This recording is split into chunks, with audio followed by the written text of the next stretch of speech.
नमस्कार, मैं अनुराधा पौडवाल 26 नवंबर को पैनोरमा स्टार सीज़न 6 के कार्यक्रम में पूर्णिया बिहार आ रही हूँ। मुझे पैनोरमा ग्रुप के निर्देशक संजीव मिश्रा जी ने बुलाया है, तो हम सब मिलते हैं पैनोरमा ई होम्स में शाम 7 बजे। नमस्कार। उस वक्त हमारे नेता का विरोध हुआ था, क्योंकि जब हमारे नेता ने ये सपना देखा था कि मोबाइल फोन गरीब से गरीब व्यक्ति के हाथ में होगा, वो दौर महंगे मोबाइल फोन का था। वो दौर ऐसा था जब अगर फोन आता भी था इनकमिंग पर भी 16-18 रुपया प्रति मिनट देना पड़ता था। उस वक्त हमारे नेता ने ये सपना देखा था और ये विश्वास दिलाया था कि एक दिन ऐसा आएगा जब गरीब से गरीब व्यक्ति के हाथ में भी मोबाइल फोन होगा। और आज मेरे नेता का वो सपना पूरा हुआ है, हर एक व्यक्ति के हाथ में। ये चंद उदाहरणों में से है जो हमारे नेता ने इस समाज के लिए, इस देश के लिए उन्होंने करने का काम किया। मेरे नेता ने जिसे अपना आदर्श माना, हम सब जिनको अपना आदर्श मानते हैं, डॉक्टर बाबा साहेब भीमराव अम्बेडकर। डॉक्टर बाबा साहेब भीमराव अम्बेडकर को उनके जाने के बाद हर उचित सम्मान दिलाने का काम हमारे नेता आदरणीय रामविलास पासवान जी ने किया। भारत की संसद में आज मैं 2 बार का सांसद हूँ, पर सोचिए एक ऐसा समय था कि हमारे देश के संविधान के रचयिता डॉक्टर बाबा साहेब भीमराव अम्बेडकर जी की एक तस्वीर तक भारत की संसद में नहीं थी। देश को आजाद हुए 40 साल से ज्यादा हो गया था, 80 का दशक था, तब तक उनकी एक तस्वीर भारत की संसद में नहीं थी। डॉक्टर बाबा साहेब भीमराव अम्बेडकर जी का पहला तैलचित्र भारत की संसद में लगाने का काम हमारे नेता आदरणीय रामविलास पासवान और बाबा साहेब को भारत रत्न, आज हम लोग गर्व से बोलते हैं भारत रत्न डॉक्टर बाबा साहेब भीमराव अम्बेडकर, उनको भारत रत्न दिलवाने का काम हमारे नेता आदरणीय रामविलास पासवान जी ने किया। आज जब हमारे नेता हमारे बीच नहीं है, मुझे याद है वो दौर जब उनकी तबीयत खराब थी। एक पुत्र होने के नाते संभवतः मुझसे बेहतर कोई नहीं जानता था कि अपने जीवन के आखिरी दौर में बीमार थे, कई तरीके की तकलीफ थी, पर उसके बावजूद उन्होंने कभी अपने स्वास्थ्य की चिंता नहीं की। अगर मेरे नेता, मेरे पिता ने अपने स्वास्थ्य की चिंता की होती तो संभवतः आज वो हम लोग के साथ होते। आज मेरे पिता जीवित होते अगर उन्होंने अपनी चिंता की होती, पर उस वक्त भी उनको चिंता हम लोगों की थी। वो एक ऐसा दौर था जब देश में लॉकडाउन लगा हुआ था, कोरोना का समय चलता था, और उनको ये बात परेशान कर रही थी कि अलग अलग राज्यों से कैसे हमारे बिहारी साथी हजारों किलोमीटर की यात्रा पैदल चलकर अपने राज्य आने के लिए मजबूर है। वो तस्वीरें उनको विचलित करती थी जिसमें हर बिहारी हजारों किलोमीटर की यात्रा के साथ, महिलाओं के साथ, गर्भवती महिलाओं के साथ, छोटे छोटे बच्चों के साथ पैदल अपने प्रदेश आने के लिए मजबूर था। उस वक्त मेरे नेता को इस बात की चिंता होती थी कि ये लोग जब वापस जा रहे हैं, पर रास्ते में ये लोग खाना कैसे खाएंगे, इन लोगों को राशन कैसे मिलेगा। उस वक्त दिन रात मेरे नेता ने मेहनत की और उन्होंने एक योजना का निर्माण किया, और अगले दिन सुबह खराब तबीयत के बावजूद सीधा प्रधानमंत्री नरेंद्र मोदी जी के पास और उनके पास जाकर उन्होंने एक ऐसी योजना का निर्माण किया जो देश में, देश के इतिहास की सबसे बड़ी योजना कहलाए। और आज उनके जाने के लगभग 3 साल के बाद भी आज भी जिनकी उंगली थाम कर मैंने चलना सीखा, आज उनकी प्रतिमा का अनावरण करने यहाँ पर आया हूँ, जिनकी वजह से आज मैं हूँ। कभी सोचा नहीं था कि एक ऐसा दिन आएगा जब उनकी प्रतिमा का अनावरण करना पड़ेगा। चाहत थी कि वो हमेशा मेरे साथ रहते थे और जैसे बचपन में उंगली पकड़कर उन्होंने मेरा मार्गदर्शन किया, जीवन की इस कठिन राह में भी वो इसी तरीके से अपना मार्गदर्शन मुझे देते। पर निधि को कुछ और मंजूर था। आज जब वो हम लोग के बीच नहीं है तो उनका सुपुत्र होने के नाते ये मेरा उत्तरदायित्व बनता है। उनका पुत्र होने के नाते ये मेरी जिम्मेदारी बनती है कि अपने नेता, अपने पिता के तमाम अधूरे सपनों को मैं पूरा करूं।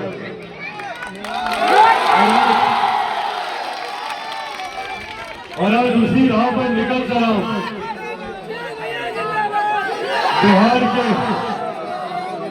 बिहार के जिला जिला, प्रखंड प्रखंड, पंचायत पंचायत, हर एक गांव जाने का प्रयास कर रहा हूं और वहां जाकर अपने नेता, अपने पिता आदरणीय रामविलास पासवान जी के कार्यों के बारे में, उनकी उपलब्धियों के बारे में और उनके अधूरे सपनों को हम लोग कैसे पूरा कर सके, इस बारे में चर्चा कर रहा हूं। आज अब यहां आप लोगों के बीच आया हूं, यकीनन एक खास उद्देश्य से आया हूं। मेरे नेता, मेरे पिता ने अपने जीवन के अंतिम सपने में बिहार फर्स्ट और बिहारी फर्स्ट के नाम से उन्होंने विकसित बिहार की नींव को रखने का उन्होंने काम किया। वे चाहते थे कि बिहार फर्स्ट और बिहारी फर्स्ट के माध्यम से बिहार को एक विकसित राज्य बना सके। मेरे नेता, मेरे पिता जब तक जीवित रहे, उनसे जितना संभव पड़ा उन्होंने अपने क्षेत्र, अपने समाज, अपने प्रदेश, अपने देश के लोगों के विकास के लिए हर संभव कार्य किया। आज मुझे इस बात का गर्व होता है जब मैं अपने तमाम साथियों के हाथ में, मेरे तमाम नौजवान साथी जब हाथ में मोबाइल कैमरा पकड़कर, ये मोबाइल कैमरा, ये मोबाइल फोन हमारे नेता आदरणीय रामविलास पासवान जी की देन है। सबसे पहले भारत में अगर कोई व्यक्ति मोबाइल फोन को लेकर आए तो मुझे गर्व होता है ये कहते हुए वो हमारे नेता आदरणीय रामविलास पासवान जी थे, जिन्होंने दूरसंचार मंत्री के रूप में सबसे पहले उन्होंने मोबाइल फोन को लॉन्च करने का काम किया। और साथ ही में उन्होंने इस बात का भी उन्होंने भविष्यवाणी की। उस वक्त उनके वक्तव्य का बहुत विरोध हुआ था, पर उस वक्त उन्होंने कहा था कि मैं एक ऐसे दिन की कल्पना करता हूं जब हर रिक्शा वाला, हर ठेला वाला के हाथ में ये मोबाइल फोन दिखेगा। ये हमारे नेता ने कहा था। उस वक्त हमारे नेता का विरोध हुआ था, क्योंकि जब हमारे नेता ने ये सपना देखा था कि मोबाइल फोन गरीब से गरीब व्यक्ति के हाथ में होगा, वो दौर महंगे मोबाइल फोन का था। वो दौर ऐसा था जब अगर फोन आता भी था, इनकमिंग पर भी 16-18 रुपया प्रति मिनट देना पड़ता था। उस वक्त हमारे नेता ने ये सपना देखा था और ये विश्वास दिलाया था कि एक दिन ऐसा आएगा जब गरीब से गरीब व्यक्ति के हाथ में भी मोबाइल फोन होगा। और आज मेरे नेता का वो सपना पूरा हुआ है, हर एक व्यक्ति के हाथ में। ये चंद उन उदाहरणों में से है जो हमारे नेता ने इस समाज के लिए, इस देश के लिए उन्होंने करने का काम किया। मेरे नेता ने जिसे अपना आदर्श माना, हम सब जिनको अपना आदर्श मानते हैं, डॉक्टर बाबा साहेब भीमराव अम्बेडकर। डॉक्टर बाबा साहेब भीमराव अम्बेडकर को उनके जाने के बाद हर उचित सम्मान दिलाने का काम हमारे नेता आदरणीय रामविलास पासवान जी ने किया। भारत की संसद में आज मैं 2 बार का सांसद हूं, पर सोचिए एक ऐसा समय था कि हमारे देश के संविधान के रचयिता डॉक्टर बाबा साहेब भीमराव अम्बेडकर जी की एक तस्वीर तक भारत की संसद में नहीं थी। देश को आजाद हुए 40 साल से ज्यादा हो गया था, 80 का दशक था, तब तक उनकी एक तस्वीर भारत की संसद में नहीं थी। डॉक्टर बाबा साहेब भीमराव अम्बेडकर जी का पहला तैलचित्र भारत की संसद में लगाने का काम हमारे नेता आदरणीय रामविलास पासवान जी और बाबा साहेब को भारत रत्न, आज हम लोग गर्व से बोलते हैं भारत रत्न डॉक्टर बाबा साहेब भीमराव अम्बेडकर, उनको भारत रत्न दिलवाने का काम हमारे नेता आदरणीय रामविलास पासवान जी ने किया।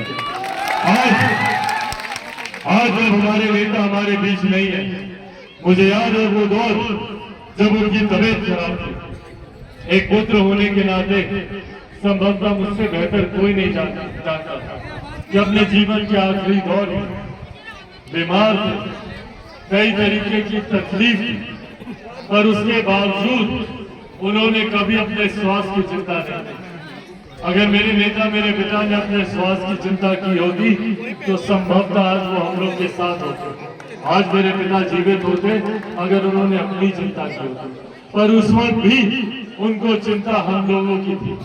वो एक ऐसा दौर था जब देश में लॉकडाउन लगा हुआ था, कोरोना का समय चल रहा था, और उनको ये बात परेशान कर रही थी कि अलग अलग राज्यों से कैसे हमारे बिहारी साथी हजारों किलोमीटर की यात्रा पैदल चलकर अपने राज्य आने के लिए मजबूर है। वो तस्वीरें उनको विचलित करती थी जिसमें हर बिहारी हजारों किलोमीटर की यात्रा के साथ, महिलाओं के साथ, गर्भवती महिलाओं के साथ, छोटे छोटे बच्चों के साथ पैदल अपने प्रदेश आने के लिए मजबूर था। उस वक्त मेरे नेता को इस बात की चिंता होती थी कि ये लोग जब वापस जा रहे हैं, पर रास्ते में ये लोग खाना कैसे खाएंगे, इन लोग को राशन कैसे मिलेगा। उस वक्त दिन रात मेरे नेता ने मेहनत की और उन्होंने एक योजना का निर्माण किया, और अगले दिन सुबह खराब तबीयत के बावजूद सीधा प्रधानमंत्री नरेंद्र मोदी जी के पास गए और उनके पास जाकर उन्होंने एक ऐसी योजना का निर्माण किया जो देश में, देश के इतिहास की सबसे बड़ी योजना कहलाए। और आज उनके जाने के लगभग 3 साल के बाद भी आज भी देश की एक बड़ी आबादी उस योजना का लाभ ले। नमस्कार, प्रणाम।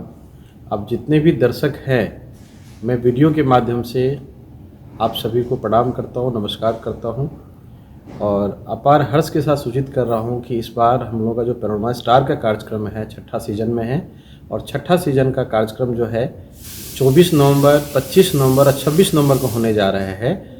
मैं आपको एक एक दिन का जानकारी देता हूँ कि 24 में क्या फंक्शन होना है, 25 नवंबर को क्या होना है, 26 नवंबर को क्या होना है, ताकि किसी को कोई कन्फ्यूजन ना रहे और समय से आकर के कार्यक्रम में भाग ले सके। तो पहला दिन फ्राइडे का है और 24 नवंबर है। सुबह 10 बजे जितने भी बच्चे पार्टिसिपेट किए थे स्पोर्ट्स में, चाहे वो जिस किसी विधा में हो, क्रिकेट, बैडमिंटन, वॉलीबॉल, टेनिस, शतरंज, जितने भी प्रतिभागी हैं, रनर विनर टीम को आमंत्रित किया जाएगा। वो लोग आएंगे, उनको शील्ड, पारितोषिक और सर्टिफिकेट से सम्मानित किया जाएगा। सबसे पहला कार्यक्रम ये है।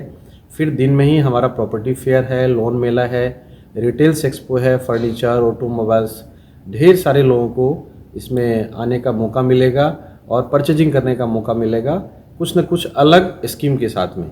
उसी दिन हम लोग का सीमांचल मीट भी होगा, जिसमें सीमांचल के जितने भी बड़े नेता हैं, चाहे MP, MLA, मिनिस्टर, जितने भी लोग हैं और जितने भी हमारे युवा साथी हैं, वो लोग मंच के माध्यम से सीमांचल की बात रखेंगे।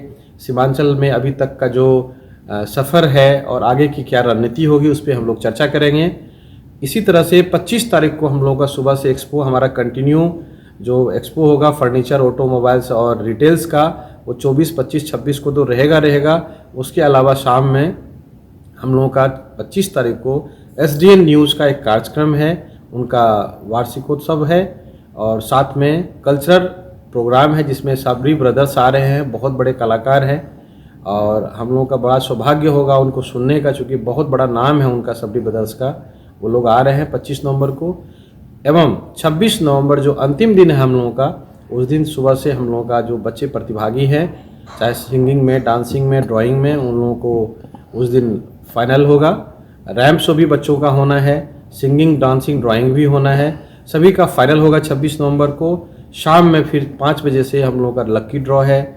लक्की ड्रॉ के बाद हम लोग जितने भी हम लोग घर तैयार हो गया है, अपने कस्टमर्स को हम चाबी वितरण का कार्यक्रम करेंगे। और उसी दिन 26 नवंबर संडे का दिन है, जो कि अगले दिन भी छुट्टी है मंडे को, तो हम लोग जानबूझ करके संडे को रखे हैं कि सभी लोग उसमें भाग ले सके और आ सके, आनंद ले सके। चूँकि उस दिन हम लोगों का इंडिया कई बहुत बड़े नेम फेम है, अनुराधा पौडवाल जी वो आ रही हैं। आप सबों के लिए हमने उनको रिक्वेस्ट किया है, पूर्णिया आ रही हैं। और साथ में जो चर्चित आपका सीरियल है भाभी जी घर पे हैं, उनकी शिल्पा शिंदे जो मेन एक्ट्रेस है उसमें, वो भी आ रही हैं।